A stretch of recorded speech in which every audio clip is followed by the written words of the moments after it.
کچھ لوگ ہیں محنت کم ہے، اجرت بہت زیادہ مل جاتی ہے، یہ اللہ کا فضل ہے۔ کچھ بہت زیادہ محنت کرتے ہیں، اجرت کم ملتی ہے، یہ اللہ کا فضل ہے۔ وَابْتَغُوا مِن فَضْلِ اللَّهِ، اللہ تعالیٰ فرماتے ہیں کہ وَابْتَغُوا، کہ تم تلاش کرو، من فضل اللہ، اللہ تعالیٰ کے فضل کو۔ فضل سے مراد یہاں پر رزق مراد ہے کہ اللہ تعالیٰ نے فرمایا کہ آپ اپنی کوشش کرو، سعی کرو، محنت کرتے رہو، اللہ تبارک و تعالیٰ کا فضل اس طریقے سے تم تلاش کرتے رہو، اللہ آپ کو عطا فرما دے گا۔ سب سے پہلا حکم یہ ہے کہ رزق تو کمانا ہے، رزق حاصل تو کریں گے، ذرائع تو ہم اختیار کریں گے۔ کوئی نوکری کرے گا، کوئی محنت مزدوری کرے گا، کوئی کاروبار کرے گا، تو مختلف طریقے ہیں اللہ کا فضل حاصل کرنے کے۔ اور جو رزق ہے، رزق کو اللہ تعالیٰ نے اپنا فضل بیان فرمایا۔ کوئی بندہ یہ نہ سمجھے کہ یہ میرا حق ہے اور یہ لازمی ہے، مجھے ملنا چاہیے، اللہ کے اوپر لازم ہے کہ مجھے دے۔ اگر آپ محنت کریں 100% پھر بھی آپ کو بہت کم ملے، یہ اللہ کا فضل ہے۔ کچھ لوگ ہیں محنت کم ہے، اجرت بہت زیادہ مل جاتی ہے، یہ اللہ کا فضل ہے۔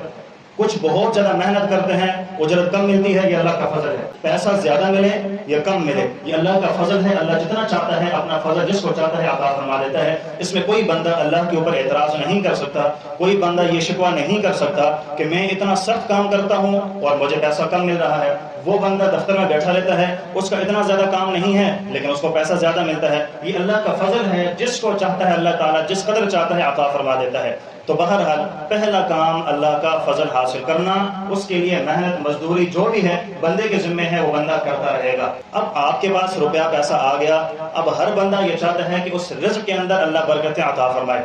رزق صرف آپ یہ نہ سمجھے کہ رزق ہمارے پاس جو مال ہے یہی رزق ہے۔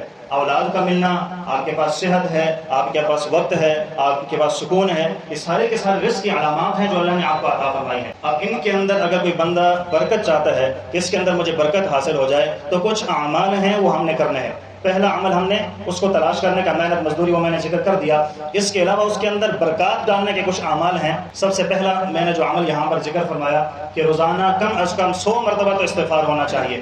اللہ تبارک و تعالیٰ فرماتے ہیں سورہ نوح کے اندر فَقُلْتُ اسْتَغْفِرُوا رَبَّكُمْ إِنَّهُ كَانَ غَفَّارًا يُرْسِلِ السَّمَاءَ عَلَيْكُمْ مِدْرَارًا وَيُمْدِدْكُمْ بِأَمْوَالٍ وَبَنِينَ، کہ تم اللہ تعالیٰ کے سامنے استغفار کرتے رہو، اللہ تعالیٰ تمہاری مدد کرے گا مال کے ذریعے سے اور اولاد کے ذریعے سے۔ یہ وظیفہ بھی ہمیں مل گیا، مال میں برکتیں، اور جس کی اولاد نہیں ہے اولاد حاصل کرنے کے لیے وظیفہ ہمیں مل گیا۔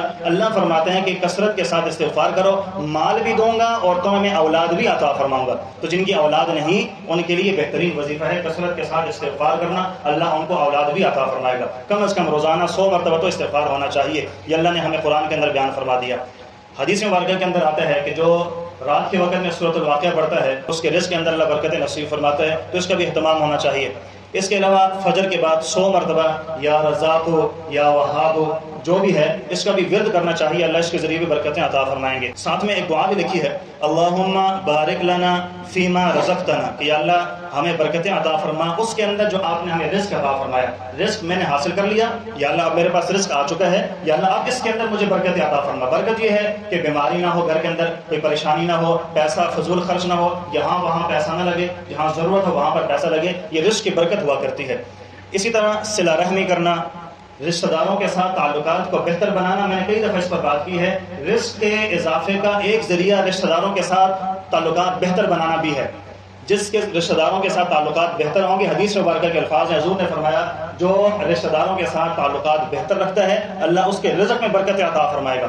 تو یہ رشتہ داروں کے ساتھ قطع تعلق کی اپنے گناہوں کی بخشش بھی ہے، اپنے رزق کے اندر اضافہ کرنا بھی ہے۔ تو یہ ساری کی ساری چیزیں ہیں جو صلہ رحمی سے ہمیں ملنے والی ہیں۔